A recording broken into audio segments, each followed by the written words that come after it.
இயேசுவின் திரு இருதய பெருவிழாவிற்கு அடுத்து வரும் சனிக்கிழமை புனித மரியாவின் மாசற்ற இருதய விழா. தூய கன்னிமரியாளின் இதயமும் நம் ஆண்டவர் இயேசுனுடையதும் ஒன்றுதான். அன்பினால் பொங்கி வழியும் இதயம், துன்பத்தை தாங்கி கொண்ட இதயம். மரியாவின் மாசற்ற இதய படத்தை பார்த்துக்கின்னா தெரியும். அங்கே பற்றி எரியும் அன்பு, உம் உள்ளத்தையும் ஒரு வாழ்வூடுரும் என்ற சிமியோனின் இறைவாக்கு ஒரு சில படங்களிலே பிரதிபலிக்கப்பட்டிருக்கும். ஒரு வித்தியாசம், கடவுளாக வந்தவர் இயேசு, கடவுள் அன்பாக நமக்கு கொடையாக வந்தவர். ஆனால் மரியாள் உங்களையும் என்னையும் போல ஒரு மனித பிறவி.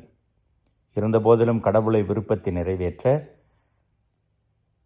தன்னையே அர்ப்பணித்து கொண்டதனால், இயேசுவை பெற்றெடுத்ததனால், அந்த அன்பினால் நிரம்பி வழிகிறார். பாவமில்லாமல் பிறந்தவர் முழு அன்பாக நமக்காக வந்திருக்கிறார். அதே போல இயேசுவின் பாடுகளோடு இணைந்து துன்பப்பட்டதனால் நம்முடைய மீட்பிலே அவரும் பங்கெடுக்கிறார். எனவே அன்னை மரியாளுக்கு நன்றி சொல்வோம். அவர் நமக்கு ஒரு முன்மாதிரி. எல்லா விதத்திலும் கடவுளுடைய பிள்ளையாக இருப்பதற்கு அவர் மாதிரியாக இருக்கிறார் என்பதை மறக்க வேண்டாம். புனித மரியாவின் மாசற்ற இருதயமே எங்கள் இரட்சணியமாயிரும் என்று ஜெபிக்கின்ற பொழுது, அந்த இரட்சணியம்தான் நமக்கு இலக்கு. அந்த மீட்பு தான் நம்முடைய நிறைவு, முழுமை. எனவே அதற்கு அன்னை மரியாள் உதவி செய்கிறார் என்பதை மறக்க வேண்டாம்.